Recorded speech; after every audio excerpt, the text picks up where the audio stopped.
Assalamualaikum warahmatullahi wabarakatuh. Bismillah walhamdulillah. Wassalatu wassalamu ala rasulillah Sayyidina wa maulana Muhammad bin Abdillah wa ala alihi wa sahbihi wa mawalah.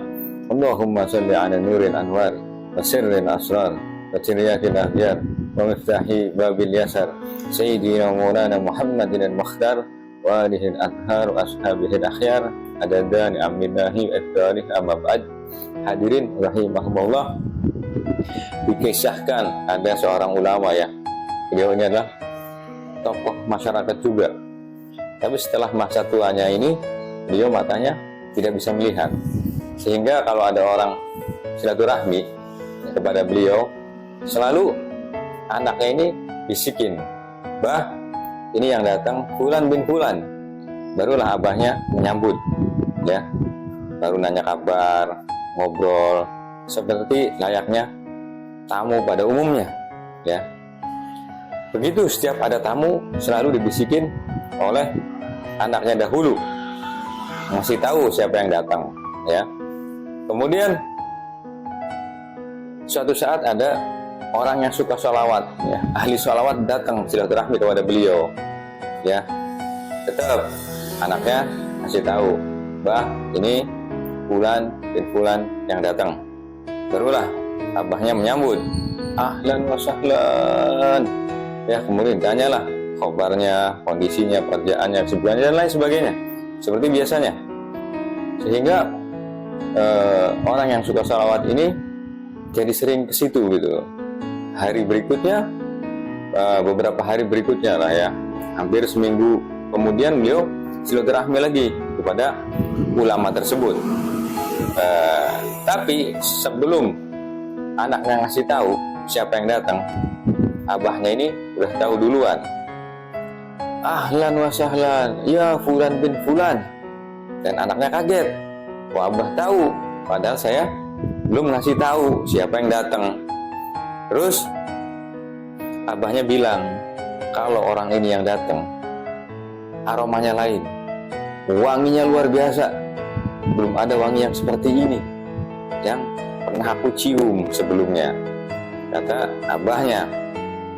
Kemudian akhirnya ahli sholawat ini sering silaturahmi ya, mengunjungi daripada ulama tersebut.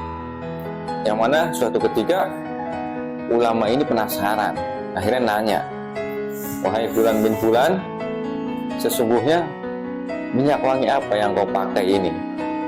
Kok aromanya, wanginya ini luar biasa, sangat ajib baunya. Ana seneng nih baunya, wanginya ana suka," kata ulama tersebut. Terus ahli sholawat ini mengatakan, "Sesungguhnya aku ini gak pernah pakai minyak wangi," kata yang suka sholawatnya ini. Lalu ulamanya kaget kan, "Kok bisa gitu?" katanya. "Padahal setelah antum pulang dari rumah saya pun," kata ulama ini, "wanginya masih tercium ya. Aroma wanginya ini sangat-sangat lain daripada yang lain ya. Suka saya, senang wanginya ini sangat indah," kata beliau. Maka ahli sholawat ini bercerita ya, akhirnya, "Karena antum nanya, wahai syekh, maka aku menjawab, sesungguhnya aku ini," katanya, "pensiunan, udah nggak ada kerjaan kan, jadi banyak anggurnya. Karena nggak ada kerjaan, jadi aku dari pagi sampai malam pegang tasbih ya, dan membaca zikir, sholawat kepada Nabi Shallallahu Alaihi Wasallam tanpa hitungan, tidak pernah menghitung jumlahnya ya, nggak berhenti kecuali pada saat makan, ke kamar mandi, sholat, tidur, dan lain sebagainya. Sisanya aku gunakan untuk selalu berselawat kepada Nabi Shallallahu Alaihi Wasallam," kata ahli salawat ini. Sehingga pada suatu hari aku bermimpi bertemu dengan Nabi Shallallahu Alaihi Wasallam berada di hadapanku. Dengan di kananku ada 2 orang dan sebelah kiriku 2 orang. Jadi kami berlima memandang, menatap Nabi Muhammad SAW dengan penuh kerinduan ya, yang mendalam kepada Rasul Sallallahu Alaihi Wasallam. Maka Nabi bertanya kepada kami berlima, man minkum aksaru salatan alayya, siapa di antara kalian yang paling banyak membaca sholawat? Maka kami terdiam. Aku takut jika aku ngaku, takutnya yang lain lebih banyak sholawatnya daripada aku.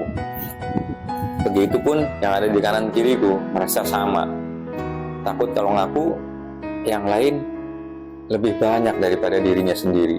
Jadi Nabi sampai menanyakan hal tersebut sampai 3 kali, tetap pada diam, nggak ada yang jawab ya. Sehingga Nabi akhirnya setelah 3 kali menanyakan hal tersebut menunjuk ke arahku, kata ahli sholawat ini, anta yang paling banyak bersolawat kepadaku, taqaddam ilayya ya, majulah katanya. Lalu si ahli sholawat ini maju dengan merunduk dan berjalan menggunakan lututnya ya, saking takzimnya kepada Rasul Sallallahu Alaihi Wasallam, sehingga pada saat berhadap-hadapan Rasul Sallallahu Alaihi Wasallam langsung memelukku dengan pelukan yang penuh kecintaan. Nah, pada saat itu selesailah mimpi. Akhirnya aku terbangun. Pada saat bangun, langsung aroma tubuhku wangi yang luar biasa seperti ini sampai dengan sekarang ya. Sallallahu alaihi Nabi Muhammad. Makanya mari kita perbanyak membaca sholawat, baik itu kita lagi jalan atau di rumah, atau lagi naik motor, naik mobil, lagi masak misalnya ya.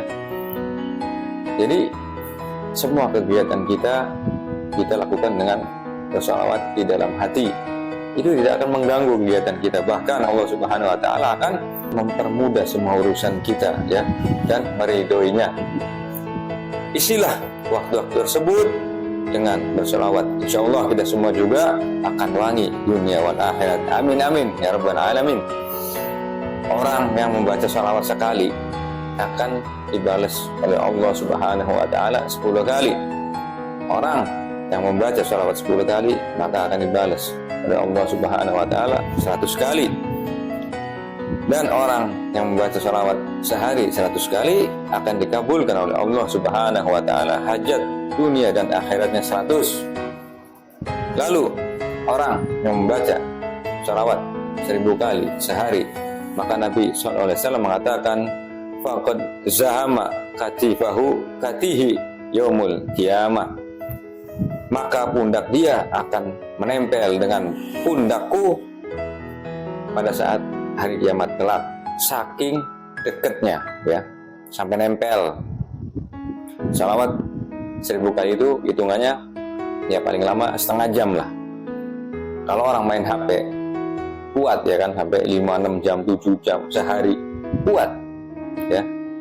Yang tidak memberikan manfaat kepada orang tersebut fiddin wala fid dunya wala fil akhirah, bahkan akan banyak celaka orang gara-gara HP ya.